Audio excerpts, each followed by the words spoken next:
Hello everyone, in this video I will go over my solution for the problem named quality versus quantity taken from today's Codeforces round. This problem is an excellent problem which teaches us how we can apply prefix sums in a greedy algorithms problem after we sort the array initially. So I'll be explaining why sorting the array is a powerful technique and how we can greedily use prefix sums and apply them in this problem. So prefix sums is a very powerful technique and it is normally not asked in A or B in Codeforces rounds, but in this problem it is there. So it is a great opportunity to learn about this wonderful idea. So in this problem we are basically given a sequence of n non-negative integers a1 through an. Initially all elements are unpainted and we need to paint them with colors either red or blue, or we can leave the element unpainted. For each color, count of that color is the number of elements in the sequence painted with that color, and sum of that color, where the color is either red or blue, is the sum of elements in the sequence which have that color. So let's say for example 28631 is the array and we paint the elements 2 and 3 with blue and we paint the element 6 with red. Then in this case the sum of the red elements is 6 and the sum of the blue elements is 2 plus 3, which is 5. The count of the red element is 1 and the count of the blue elements are 2. And we need to ensure that we are painting the array such that this condition is met. So this is the key idea, this is the key condition in the problem. We need to ensure that the sum of all the red colors is greater than sum of the blue colors, and the count of the red colors is less than the count of the blue colors. Basically, we need to ensure that the quantity of the red is maximized while minimizing. We are basically ensuring that the quality of red is maximized while minimizing the quantity of red, and we are ensuring that the sum of all the red elements is greater than the sum of the blue elements, even though the number of red elements is less than the number of blue elements.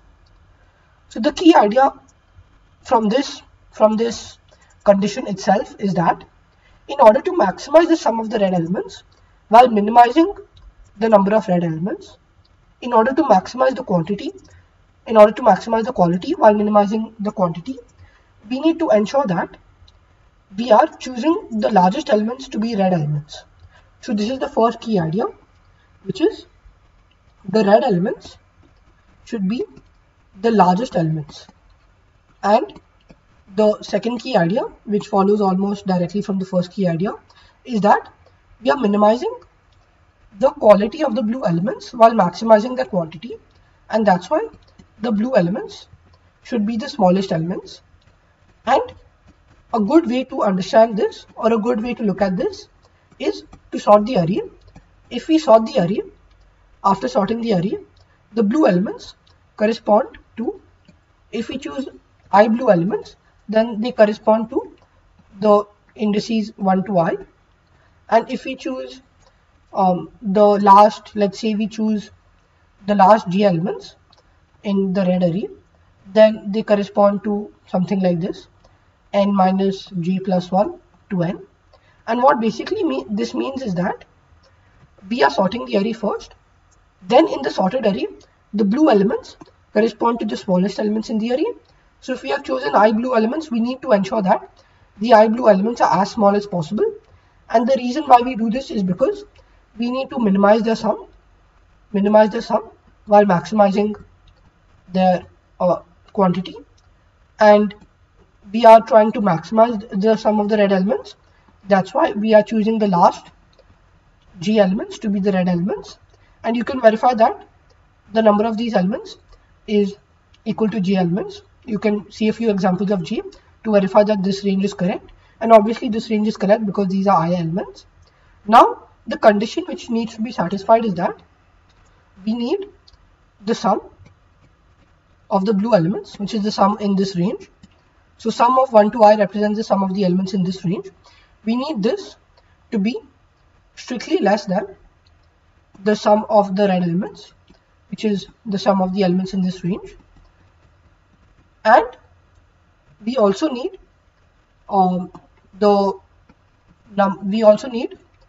I, which is the number of blue elements, to be strictly greater than G, which is the number of red elements. And the first quantity basically ensures that the sum of blue is less than the sum of red, and the second quantity ensures that the number of blue is greater than the number of red, and the first is basically representing the quality and the second is representing the quantity. So we need to maximize the quantity, we need to maximize the quality of red while minimizing the quantity, and this is what we are doing essentially. Now a key idea is that we need I to be greater than j. That's why let's choose I to be equal to j plus 1. Now why do we choose I to be equal to j plus 1? This is because if we fix I or if we fix j, either ways, let's say we fix I, then we know that j is equal to I minus 1, and that's why we can essentially just iterate for all I going from 1 to n, and we know the ranges. So we just need to check whether the sum of the range 1 to I is going to be less than the sum of the range n minus I minus 1 plus 1. So that will be basically n minus I plus 2. So we need to check whether this condition is met, and this is essentially only one condition which you need to check. So if this is met for any I going from, let's say, like 1 to n minus 1, if this is met for any I, or 0 to n actually, if this is met for any I in this range, then we know that we have found a valid assignment in which we assign the first I to be blues. So these first I elements in the array, in the sorted array, will be blues, and over here the I minus 1 elements will be reds. So the reason why you may have a doubt, if you have any other doubt other than the one which I'm saying, do leave them in the comments down below right now. And you may have a doubt that why do we choose j to be I minus 1, why can't it be I minus 2 or I minus 3? The reason is we need to maximize the sum, and we know that each element is positive. That's why the larger number of elements which we take, the sum will become greater. That's why it is best if we keep taking larger and larger elements, and we are also taking more number of elements, provided that the value is less than I.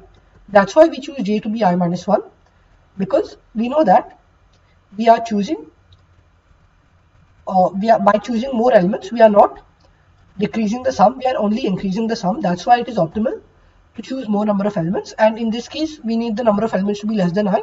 That's why we will choose I minus 1 elements, and that's why choosing the value of j to be I minus 1 will work. And what we essentially need to do is check for any I going from 1 to n minus 1 if the sum of the blue elements, which is the sum in the range 1 to I, is less than the sum of the red elements, and if this holds true, we will print yes, otherwise we will print no. So let's take the examples to understand this. So let's say we have the sorted array 1, 2, 3. Then in this case, if you choose the blue to be 1 and you choose the red to be 3, then it won't work. I mean, the number of red elements should be less than the number of blue elements. So if I is 1, this does not work. So you should actually start the loop for any I going from 2 to n minus 1 actually, or n actually. You need to run this loop, and so you need to start from I is 2. When I is 2, 1 plus 2 will give you 3, and 3 is equal to 3 because we know that j is 1. So in this case the condition is not met. We need 3 to be strictly less than 3, which is not met. And in the next example, if you can actually start from I is 1, but that would basically mean that the sum of the reds is 0 and the sum of the blues is equal to the first element, which is why this will never hold true for I is 1. But just for simplicity's sake, you can run I is 1 to n minus 1, and you will see that when I is 1, the sum of the blue elements is 2 and the sum of the red elements is 0. That's why anyways the condition won't be met. When so first we need to sort the array. Let's consider the sorted version of the array. So we know that the sorted version of the array is 1, 2, 3, 6, 8. So we know that the sum of the first two elements is first two elements is 3, and the sum of the last element is 8. That's why when I is 2 and j is 1, this is met, and we will print yes immediately. You can verify that when I is 3 and j is 2, even in that case it works. Even in that case 1 plus 2 plus 3, which is 6, is less than 14. So even in that case the condition will be met.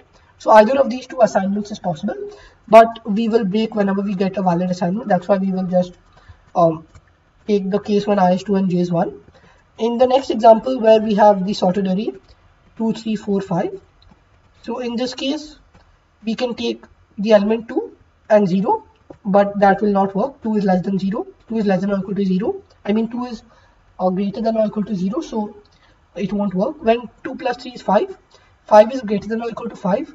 So the sum of the blue elements is greater than or equal to the sum of the red elements. That's why this does not work.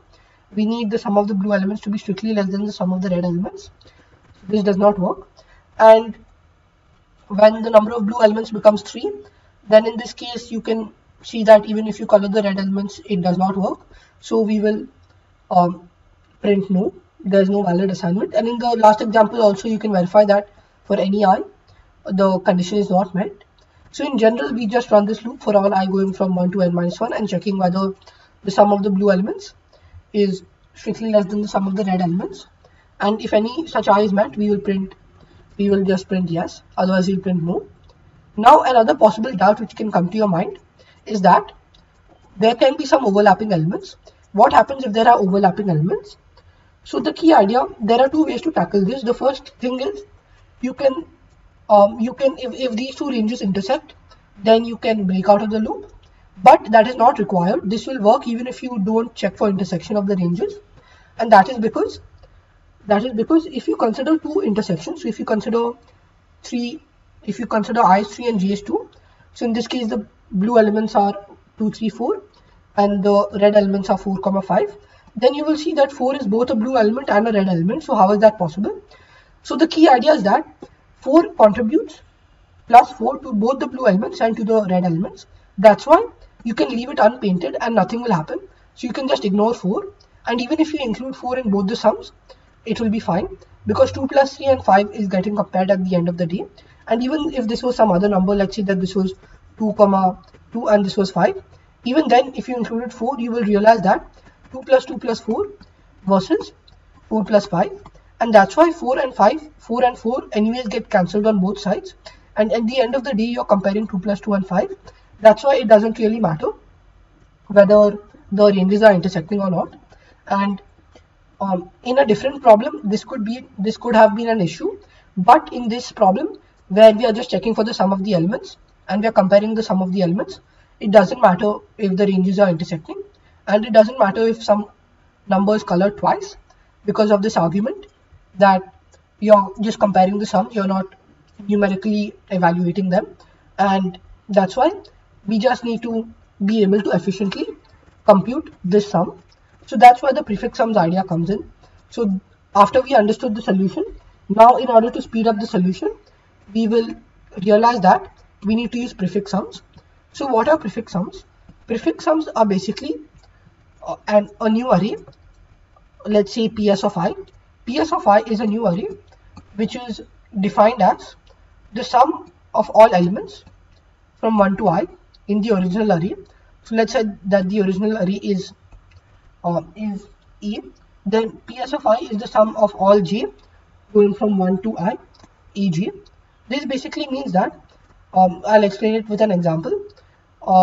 So this is the mathematical notation for all I going from 1 to n.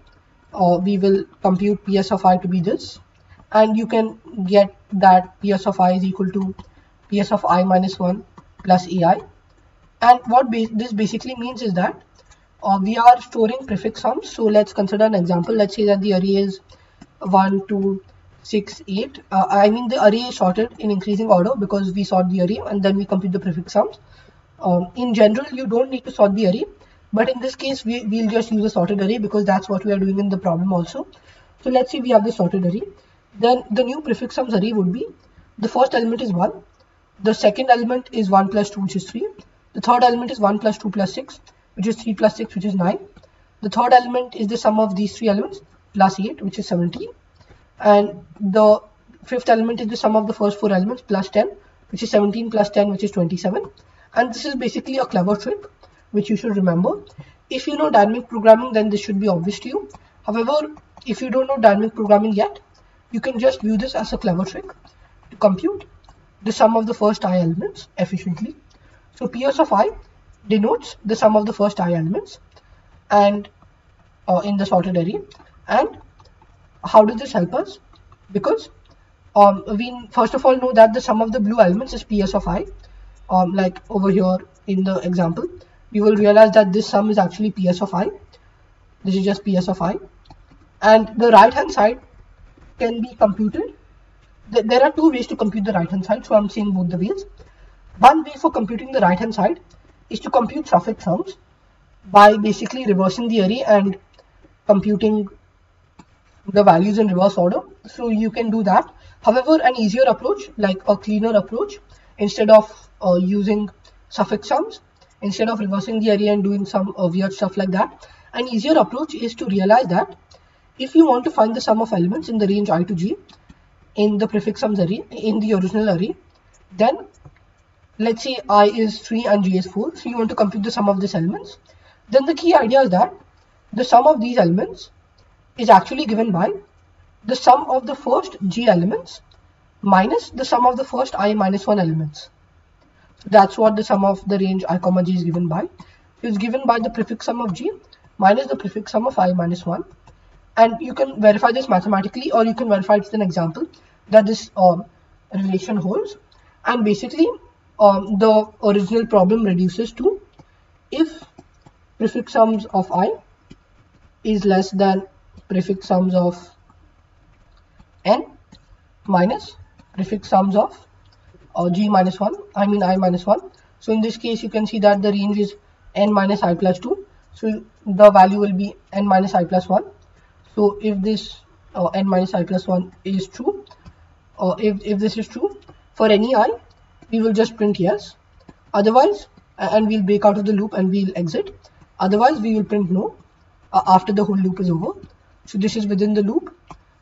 So you basically loop I is 1 to n, and if this holds true for any I, then you will break and print yes. Otherwise you print no. And now I'll show you the C++ implementation for the same idea. If you had any doubts along any steps, especially if you were new to prefix sums, do leave them in the comments down below. And now I'll just show you the code. So in the code I use LL for long log because the values can be up to 10 power of 9, and that's why the sum of all elements can be up to 2 into 10 power of 14. So we will take in the n, which is the number of test cases, and for each test case we will take in the array, and we will sort the array because sort so that blues are first I, and blues are a prefix and reds are a suffix, and then we basically use prefix and suffix sums, or you can just use prefix sums. So the prefix sums array is computed using this relation, this recurrence. This is essentially 1D DP, or you can view it as a trick, and this basically computes the sum of the first I elements in the array, in the sorted array in this case. And we will just use a flag to represent whether we found a location, or whether we found a I such that the sum of the first I elements, such that the sum of the first I elements, or the sum of the first I prefix elements, is less than the sum of the last I elements, the last I minus 1 elements, because the first I elements represent the blue elements and the last I minus 1 elements represent the red elements, and the sum of the blue elements is given by P of I, prefix sum of I, and the sum of the last I elements is given by PS of n minus PS of n minus I plus 1. And if this sum red is greater than sum blue, we will basically set is to be true and we'll break. And if is met, then we will print yes with an endl. Otherwise we will print no, and we'll basically do this for each test case. And in the end, after all the test cases are over, we are basically done with the problem. We will return 0. So I hope you like this problem and my solution. If you had any doubts along any of the ideas, specifically the greedy idea or the prefix sums idea, do leave them in the comments down below. And if you like this video, don't forget to give it a thumbs up. Thank you.